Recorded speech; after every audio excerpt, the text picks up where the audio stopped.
बिस्मिल्लाहिर्रहमानिर्रहीम। Second year के 21st lecture में हमने कुछ प्रॉपर्टीज़ जो थी वो मिसिंग थी, जिनमें हमने इंटरस्टिशियल कंपाउंड्स को थोड़ा सा डिस्कस करना है। इनकी प्रॉपर्टीज़ को सब्स्टिट्यूशनल कंपाउंड जिन्हें अलॉयज़ भी कहते हैं।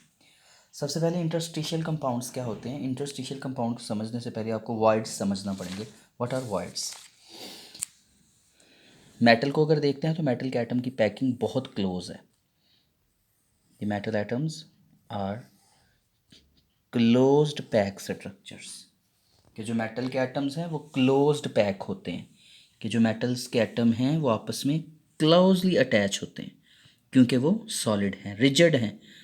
अब जितने मर्जी वो करीब आ जाएं, इनके करीब आने के बाद भी मेटल के एटम्स अरेंजमेंट के बाद भी इनके दरमियान कहीं ना कहीं स्पेसेस रह जाती हैं। ये देखें, ये स्पेस जैसा कि मैं शो करवा रहा हूँ, ये जो स्पेस है इसे कहते हैं स्पेस रिस्ट्रिक्शन। इसे आल्सो इंटरस्टाइस भी कहा जाता है, इंटरस्टाइस भी कहा जाता है। इसे वॉइड भी कहा जाता है। इसे इंटरस्टिशियल वॉइड्स, इसके कई सारे नाम, space restriction, इंटरस्टाइसिस, voids, interstitial voids, 3-4 नाम है इसके। दोबारा बड़ा करके स्ट्रक्चर बना लेते हैं। ये मेटल का एटम, ये दूसरा मेटल का एटम, ये तीसरा मेटल का एटम, ये चौथा। तो ये यहाँ पे जो स्पेसेस हैं ये कभी मेटल के एटम फिल नहीं कर सकते, क्योंकि मेटल का जो स्ट्रक्चर है एटम को स्फेरिकली एज्यूम किया जाता है। एटम को कभी हमने ऐसा नहीं तस्वुर किया कि एटम को कभी क्यूबिक नहीं कहा मैंने। क्रिस्टल्स हो सकते हैं, क्यूबिक हो सकते हैं, मोनोक्लिनिक, ट्राइक्लिनिक, रोहम्बोहेड्रल, ऑर्थोरोहम्बिक, लेकिन एटम्स कैसे एज्यूम होते हैं? Spherically nature. तो जब एटम को स्फेरिकली अरेंज करते हैं तो कुछ ना कुछ पोजीशंस बाकी रह जाती हैं, खाली जगह बाकी रह जाती हैं, जिन्हें कहते हैं इंटरस्टाइसिस। अब इंटरस्टिशियल कंपाउंड बहुत ही आसान है इस टर्म को समझना। नॉन मेटल्स जिनमें बहुत अहम है कार्बन, जिनमें बहुत अहम है बोरॉन, जिसमें बहुत अहम है हाइड्रोजन, नाइट्रोजन भी हैं।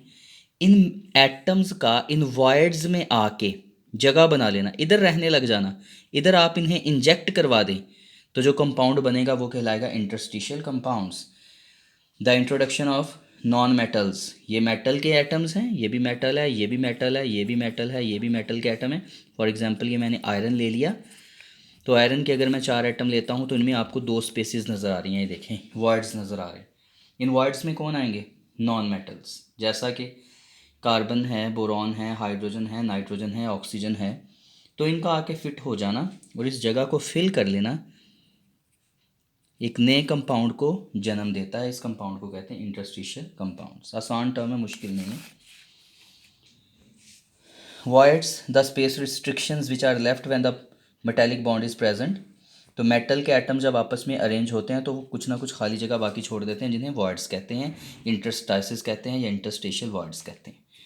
नॉन मेटल्स जिसमें carbon, nitrogen, oxygen, hydrogen, boron और मोस्ट इंपॉर्टेंट कार्बन और हाइड्रोजन है, बोरॉन भी इंपॉर्टेंट है, ये उन खाली जगहों में आके अटक जाते हैं।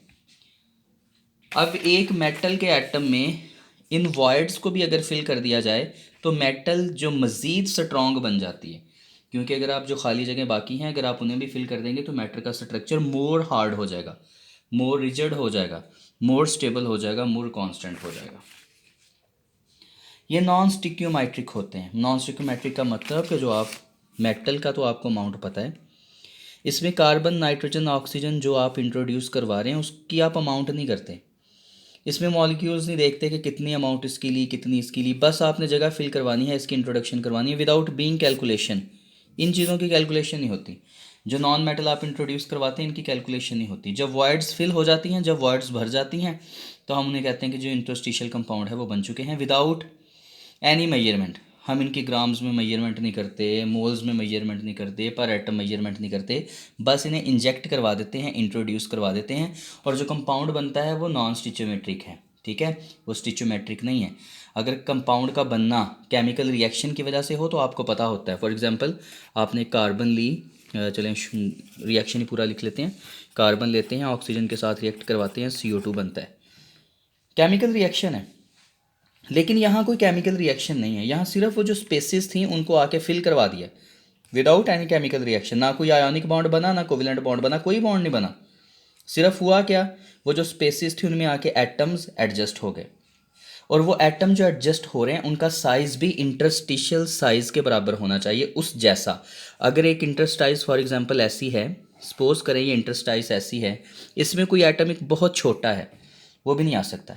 एक एटम का साइज़ जो बड़ा है वो भी नहीं आ सकता। इस इंटरस्टाइस में वो एटम आएगा जिसका साइज़ मॉडरेट है, जिसका साइज़ ना बहुत बड़ा है ना बहुत इंटरस्टाइस से बहुत छोटा है, वो आके इसमें फिट हो जाता है without any type of chemical reaction. तो जिसमें केमिकल रिएक्शन हो उसमें तो आप स्टिचोमेट्रिक कैलकुलेशन निकाल सकते हैं। हम कहते हैं कि इक्वेशन को बैलेंस डायरेक्ट ही आप लिख लें, 1 mole of the carbon react with 1 mole of oxygen gas to form the 1 mole of CO2, या 12 gram 32 grams and 44 grams of CO2। तो ये स्टिचोमेट्रिक कैलकुलेशंस होती हैं। यहाँ कोई स्टिचोमेट्रिक कैलकुलेशन नहीं है, तो कंपाउंड भी स्टिचोमेट्रिक नहीं होगा। अभी बताया ना तो ये कंपाउंड आयनिक होते हैं ना कोवेलेंट होते हैं, ये सिर्फ इंटरेक्शन है, और ये सादे इंटरेक्शन जो सिर्फ जगह को फिल करने के लिए डेवलप होते हैं। जब इनमें कोई एटम्स आ जाते हैं तो इनकी हार्डनेस बढ़ जाती है, रिजिडिटी बढ़ जाती है, मेल्टिंग पॉइंट बढ़ जाते हैं, जो मैं एक्सप्लेन कर चुका हूँ। आफ्टर दैट सब्सटीट्यूशनल कंपाउंड्स या अलॉयज़ क्या। सबसे पहले अलॉयज़ क्या होते हैं। It is the solution of solid in solid. बनते कैसे हैं भी सीख लेते हैं।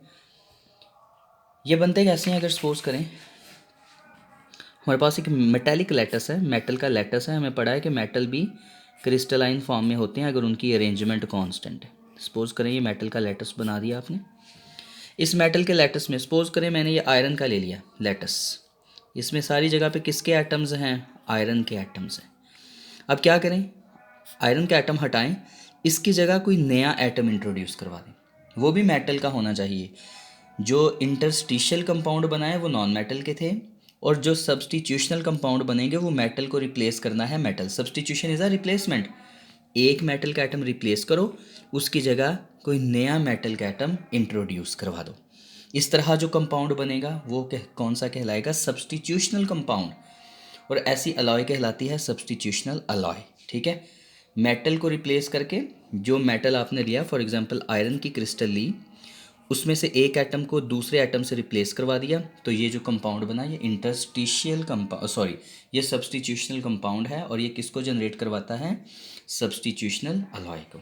दोबारा देखिए, आपके पास एक क्रिस्टल है किसी भी मेटल की अरेंजमेंट बड़ी रेगुलर है, 3 डायमेंशनल है, तो एक क्रिस्टलाइन फॉर्म में पाई जा सकती है। ये भी एटम है सपोज करें मेटल का, ये भी रेगुलर 3 डायमेंशनल पैटर्न में लगे।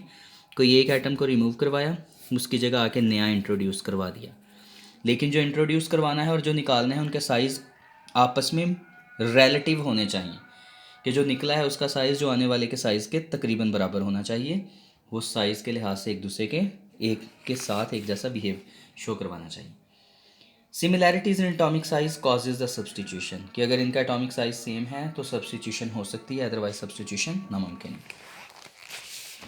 कुछ एग्जांपल्स देखते हैं जी। सब्सटीट्यूशनल अलॉय में ब्रास आती है, ब्रॉन्ज आता है। ब्रास अगर आप देखते हैं तो उसमें कॉपर 60 to 80% है और जिंक 20 to 40%। तो ये सब्सटीट्यूशनल अलॉय है जिसमें कॉपर के एटम को जिंक रिप्लेस करवा देता है। ब्रॉन्ज में कॉपर 75 से 90% और इसमें स्टेनस जो है वो 25 to 10%। It is also called as tin. तो कॉपर के एटम को रिप्लेस कौन करवा रहा है, टिन के एटम्स। ठीक है, तो वो बहुत सारी जगह पर, बहुत ज़्यादा साइट्स पर कॉपर के एटम्स को SN रिप्लेस करवा देता है, और जो अलॉय बनती है सब्सटीट्यूशनल अलॉय कहलाती है। इस चैप्टर की कुछ एक्सरसाइज के क्वेश्चन 1 2 3 4 8 11। अब ये जो सबसे अहम बात, इसमें जो क्वेश्चन नंबर 11 है वो हमारे सिलेबस में शामिल नहीं किया टॉपिक में। वो कॉम्प्लेक्स कंपाउंड का नोमेनक्लेचर है, लेकिन वो हम अब पढ़ने के लिए हम उन्हें सारा स्टडी करेंगे। नाम लिखने का तरीका कॉम्प्लेक्स कंपाउंड के फिर हमें स्टडी करना पड़ेगा। पहला, दूसरा और तीसरा आपने स्मार्ट सिलेबस में देख लेना है, कौन से MCQs, कौन से फिल इन द ब्लैंक्स और कौन से ट्रू फॉल्स, ये आपने खुद करने। क्वेश्चन नंबर 4 की तरफ आते हैं, जो मैंने लास्ट लेक्चर्स में पढ़ाया है। सर जल्दी जल्दी आपको उसका एक रिव्यू बता देता हूँ। वो कहता है कि what is the effect of electronic configuration on the binding energy, paramagnetism, melting point, oxidation state goes on. कभी हमने पढ़ा था binding energy is directly proportional to the number of unpaired electron, but it is inversely proportional to the stability, and it is also inversely proportional to the energy gap. कि energy gap जितना बढ़ता चला जाएगा, electron को release करना उतना मुश्किल होता चला जाएगा। कौन से इलेक्ट्रॉन को रिमूव करवाना? डी के इलेक्ट्रॉन को। एस के तो हो ही जाएंगे, जो इलेक्ट्रॉन फिर मुश्किल से रिमूव होंगे वो 3D के इलेक्ट्रॉन्स हैं। अगर 3D सीरीज़ पढ़ रहे हैं तो 3D के इलेक्ट्रॉन हैं, अगर 4D सीरीज पढ़ रहे हैं तो 4D series. What is the 3D series? Scandium, titanium, vanadium, chromium, manganese, iron, cobalt, nickel, copper and zinc is called 3D series.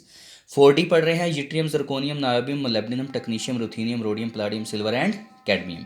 तो हमने इसका ट्रेंड भी पढ़ा था कि जो बाइंडिंग एनर्जी है पहले इंक्रीज करती है 3D सीरीज में। वनेडियम, स्कैंडियम, टाइटेनियम, वनेडियम तक मैक्सिमम है, क्रोमियम में डिक्रीज, मैकेनिज्म में सबसे डिक्रीज, फिर थोड़ी सी बड़ी, फिर डिक्रीज। ये आपको मैंने टेबल करवाया हुआ है। Paramagnetism is a property, is a phenomena in which the compound is weekly attracted by the strong regular magnetic field. It is due to the unpaired electrons. As the number of unpaired electron increases, the paramagnetic behavior increases. Melting point भी पढ़ा, जितने ज़्यादा कोई element अपने electron release करता है उतने ज़्यादा, अगर ये मेटल का कैटाइन है, ये जितने ज़्यादा इलेक्ट्रॉन रिलीज़ करेगा उतनी ज़्यादा स्ट्रेंथ डेवलप होगी, क्योंकि मेटल के एटम में से मेटल के एटम्स अपने इलेक्ट्रॉन को बाहर नहीं निकालते, वो मेटल के टुकड़े के अंदर ही रहते हैं। तो कोई मेटल जितने ज़्यादा अनपेड इलेक्ट्रॉन रखती है उतने ज़्यादा वो इलेक्ट्रॉन लूज़ कर सकती है, और जितने ज़्यादा इलेक्ट्रॉन लूज़ होंगे उतनी ज़्यादा केटाइंस और इलेक्ट्रॉन्स के दरमियान इंटरेक्शन बढ़ेगा। जितना ज़्यादा इंटरेक्शन बढ़ता है, जितनी ज़्यादा एनर्जेटिक्स और बॉन्ड फॉर्मेशन के मुताबिक जितनी एसोसिएशन बढ़ती है उतनी एनर्जी रिलीज़ होती है। तो जितने इलेक्ट्रॉन ज़्यादा रिलीज़ होंगे उतनी बाइंडिंग एनर्जी भी ज़्यादा, उतना स्ट्रॉन्ग बॉन्ड भी अच्छा, मेल्टिंग पॉइंट भी अच्छे और उनके बॉइलिंग पॉइंट भी अच्छे। फिर इसके बाद इसी का एक हिस्सा है एक्सप्लेन द फॉलोइंग टर्म्स। जी देखें, ये हमारे सिलेबस में पीछे उन्होंने कहा कि जी ये नहीं है, जो 6.3 है जी वो नहीं करना, लेकिन क्वेश्चन में दे दिया है। फॉलोइंग टर्म्स को एक्सप्लेन करें। लिगेंड क्या है, कोऑर्डिनेशन स्फीयर क्या है, सब्सटीट्यूशनल अलॉय मैंने अभी बता दिया, सेंट्रल मेटल एटम। ये कॉम्प्लेक्स कंपाउंड के थोड़ा सा शॉर्टली बताता हूँ। इसका नोमेनक्लेचर भी पढ़ाऊँगा, वो इंशाल्लाह जो इससे नेक्स्ट लेक्चर होगा उसमें मैं आपको सारा नोमेनक्लेचर करवाऊँगा, क्योंकि अब ज़रूरी है। अगर आप नोमेनक्लेचर नहीं पढ़ोगे तो complex compounds question number 11 in the exercise तो नाम रखना मुश्किल है। सबसे पहले देखें कि लिगेंड होता क्या।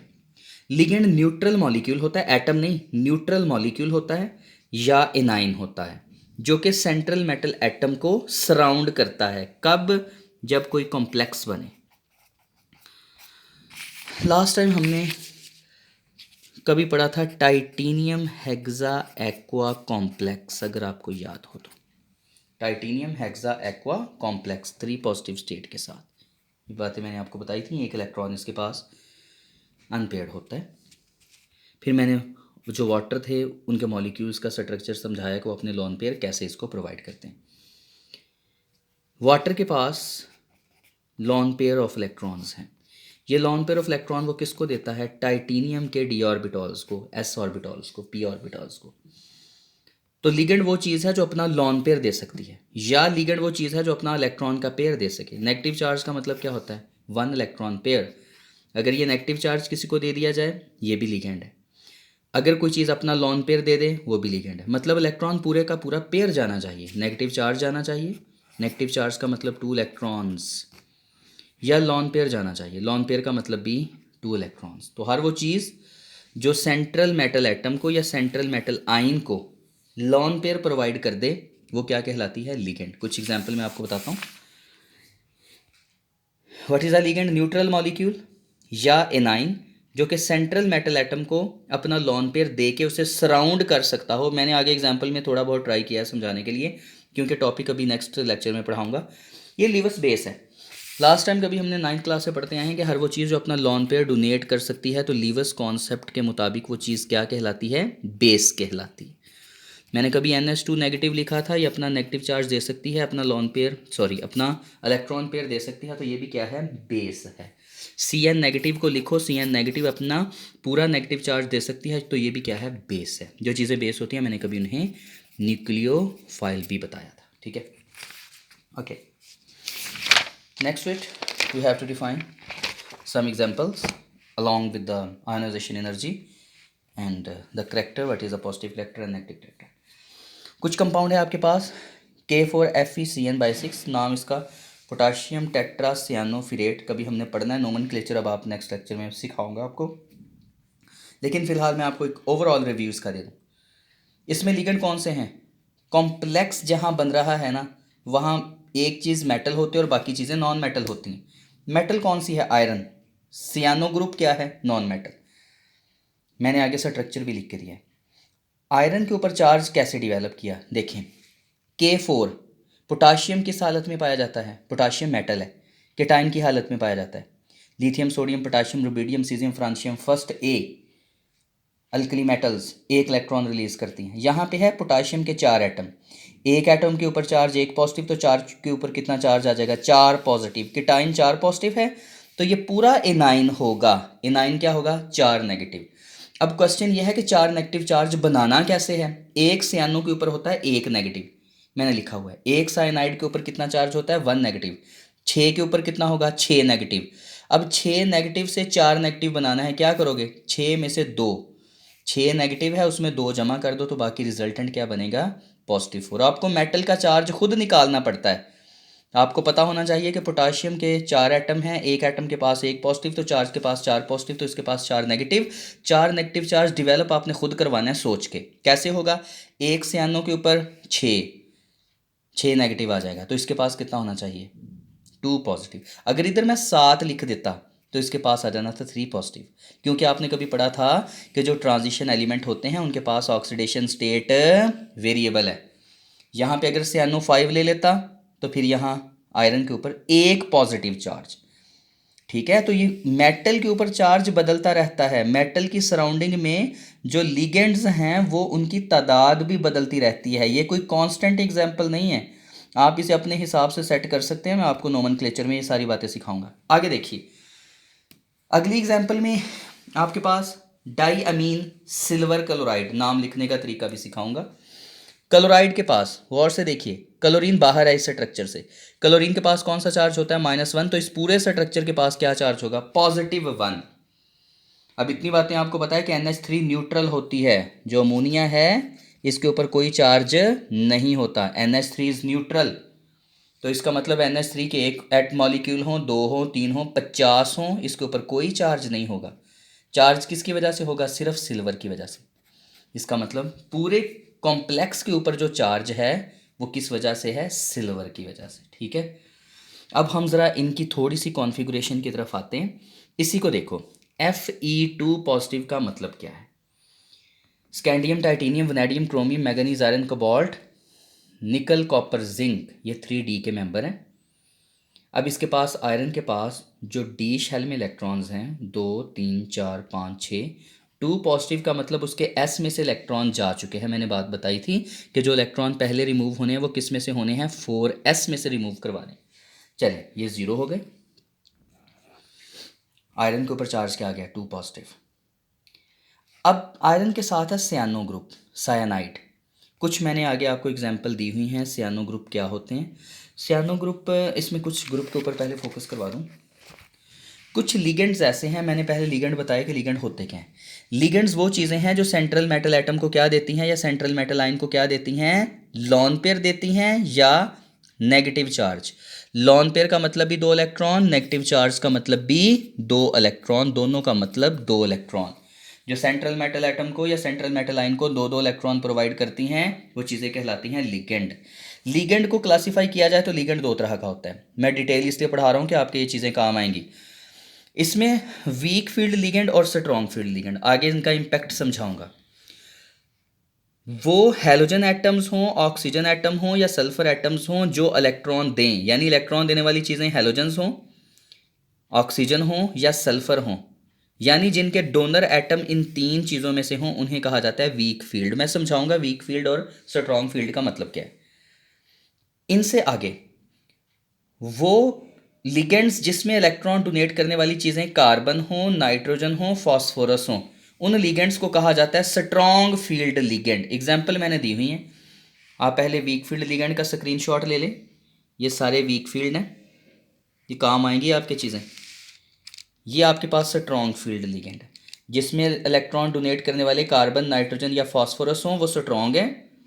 जिसमें इलेक्ट्रॉन की डोनेशन करवाने वाले हैलोजन्स हों, ऑक्सीजन हों या सल्फर हों, वो क्या हैं? सारे के सारे वीक फील्ड में। आगे मतलब अब आपको समझाने लगा हूँ। स्क्रीनशॉट ले लें। Cyano, amine, ammonia, amine NH2 group, carbonyl, ये आपके पास बाइडेंटेट लिगेंड है। बाइडेंटेट का मतलब जो दो लोन पेयर दे सकता है वो बाइडेंटेट है। ये कंपाउंड से लें। Ethylene di amine, it is called ethylene di amine. ये आपके पास है PME3, ME stand for methyl CH3, ठीक है। ये आपके पास ट्राई मिथाइल फॉस्फीन है, ये भी लॉन पेयर दे सकती है। तो जो लॉन पेयर देने वाले फास्फोरस हों, नाइट्रोजन हों, या फास्फोरस देने वाले कार्बन एटम्स हों, जो ये वाली लोन पेयर देंगे वो स्ट्रॉन्ग हैं, जो ये वाले देंगे वो वीक हैं। अब स्ट्रॉन्ग और वीक का मतलब मैं आपको बताने लगा हूँ। देखें स्ट्रॉन्ग फील्ड लिगेंड करते क्या है, ये देखें। जब आपने आयरन 2 पॉजिटिव लिया तो इसके पास ये अनपेयर्ड इलेक्ट्रॉन थे। जैसे ही साइनाइड इसके पास आता है, Cn नेगेटिव इसके पास आते हैं, साइनाइड इसके इलेक्ट्रॉन को पेयर करवा देते हैं। टोटल इलेक्ट्रॉन है 2 3 4 5 6। साइनाइड जैसे ही पास आया उसने तमाम इलेक्ट्रॉन को पेयर करके एक तरफ धकेल दिया और इन दो को खाली करवा लिया। तो ऐसे लिगेंड्स जो इलेक्ट्रॉन की पेयरिंग करवा सकते हैं, अनपेयर्ड को पेयर बनवा दें, these are said to be strong field ligand. तो साइनाइड जैसे ही आयरन पॉजिटिव के पास आया उसने इसके इलेक्ट्रॉन को पेयर करवा के ये D के दो खाली करवा लिए, ये 4s अगर शुरू हो गया तो इसके पास 4p भी है, 4d भी है, 4f भी है, जिनको लिखा नहीं जाता लेकिन मैंने लिख दिया। अब सियानो आए 6, तो ये क्या करेगा, 2 इधर दे देगा अपने इलेक्ट्रॉन, एक सियानो ने 2 इधर दे दिए, 2 इधर दे दिए, 2 इधर दे दिए। ये देखें अपने अपने लॉन पेयर ये दे चुके हैं, नेगेटिव चार्ज दे चुके हैं। तो जो हाइब्रिडाइजेशन होगी वो कौन सी होगी, 2D के, 1s का, 3p के। It is called D2sp3 hybridisation. Strong field ligand क्या करेंगे, इलेक्ट्रॉन को पेयर करवा देंगे, जगह खाली करवाएंगे और ख़ुद अपने इलेक्ट्रॉन वहाँ धकेल देंगे। तो जो जगह खाली करवाई और नेगेटिव चार्ज का मतलब 2 इलेक्ट्रॉन, और हर ऑर्बिटल में 2 इलेक्ट्रॉन आ सकते हैं, इससे ज़्यादा इलेक्ट्रॉन आप पुट नहीं कर सकते। इसके साथ ही आप अगली एग्जांपल देखें, ये आपको इसलिए समझा रहा हूँ आगे शायद कहीं आपके काम आ जाए। आपके पास है Ag, सिल्वर की जो सिंपल मैंने क्लासिफिकेशन लिखी है, इसके पास D9 इलेक्ट्रॉन है, लेकिन एक इलेक्ट्रॉन 5s से इधर आ गया इसके सब शेल को पूरा करने के लिए, इलेक्ट्रॉनिक कॉन्फ़िगरेशन को स्टेबल करवाने के लिए। अब Ag1 का मतलब 1 पॉजिटिव चार्ज का मतलब एक इलेक्ट्रॉन किधर से चला गया, 5s1 में से एक इलेक्ट्रॉन गया। ये 4D सीरीज़ का मेंबर है, yttrium, zirconium, niobium, molybdenum, technetium, ruthenium, rhodium, palladium, silver and cadmium, ठीक है। तो ये सिल्वर के पास 9 D9 सिस्टम है, D में 9 इलेक्ट्रॉन, लेकिन एक इलेक्ट्रॉन कहाँ से आ गया, 5s में से, ठीक है। बातें पीछे सिखा चुका हूँ, एक इलेक्ट्रॉन गए।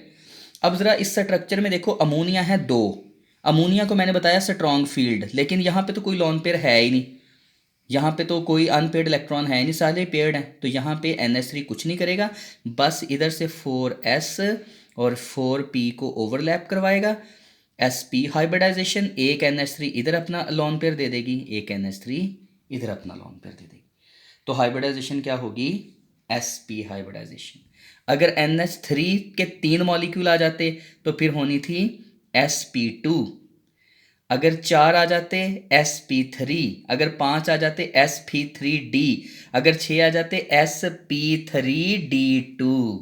मैंने बताया कि अगर 4s शुरू हो गया है तो ये सिल्वर है, प्लाडियम, सिल्वर, कैडमियम, तो ये 5s है। ये सिल्वर है तो 5s, ये 5p, ये 5d, ठीक है। ये 5, ये 5वीं सीरीज का मेंबर है। 5s अगर आ गया तो 5p भी होगा, 5d भी होगा। तो जैसे जैसे NH3 की तादाद बढ़ती चली जाएगी, हाइब्रिडाइज्ड ऑर्बिटल्स की तादाद भी बढ़ती चली जाएगी। 2 हैं तो sp हाइब्रिडाइजेशन, 3 हैं तो एक s का 2p के, 4 आ जाएंगे तो sp3 हो जाएंगे, 5 आ जाएंगे तो sp3d हो जाएंगे, 6 आ जाएंगे तो sp3d2। दोनों में फ़र्क है, sp3d2 और d2sp3 में बहुत फ़र्क है। अगर पहले वाले डी इन्वॉल्व हो रहे हैं, पहले शेल वाले डी, मतलब यहाँ पे अगर 3D लेता हूँ तो पहले डी है, फिर S है, फिर P है।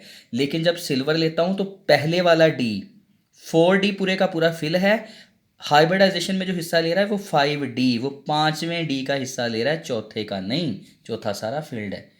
तो ऐसी हाइब्रिडाइजेशन कहलाती है sp3d2। अगर 6 NH3 आ जाएं तो क्या हाइब्रिडाइजेशन होगी, sp3d2। लेकिन अगर आप आयरन की बात करते थे तो वहाँ क्या बनती है D2sp3। इसे कहते हैं इनर ऑर्बिटल हाइब्रिडाइजेशन, जिसमें डी ऑर्बिटल अंदर वाला है। इसे कहते हैं आउटर ऑर्बिटल हाइब्रिडाइजेशन, जिसमें डी इन्वॉल्व होता है बाहर वाला। ठीक हो गया। तो ये बातें आपने सीखनी है, इनको जहन में रखना है। इससे आगे थोड़ा सा स्ट्रक्चर, अगर आप Fe आयरन को जहन में रखें, आयरन 2 पॉजिटिव, अभी जो मैंने स्ट्रक्चर लिखा FeCN6, हर सियानो ग्रुप अपना अपना लॉन पेयर दे रहा है आयरन को, और ये नेगेटिव चार्ज किस तरफ को जा रहा है, आयरन की तरफ। हाइब्रिडाइजेशन मैंने सिखा दी, ये D2sp3 सारे D2sp3 और हर जगह सियानो सियानो सियानो सियानो अपना एक एक लॉन पेयर प्रोवाइड करते जाएंगे। ये चीज़ें इसलिए सिखा रहा हूँ कि आपके काम आएँ और आप इन्हें जहन में रखें। इंशाल्लाह नेक्स्ट हम जो नोमेनक्लेचर है कॉम्प्लेक्स कंपाउंड्स का, उन्हें सीखते हैं और उनसे रिलेटेड जितनी भी बहस हैं वो करनी है। अल्लाह हाफिज़।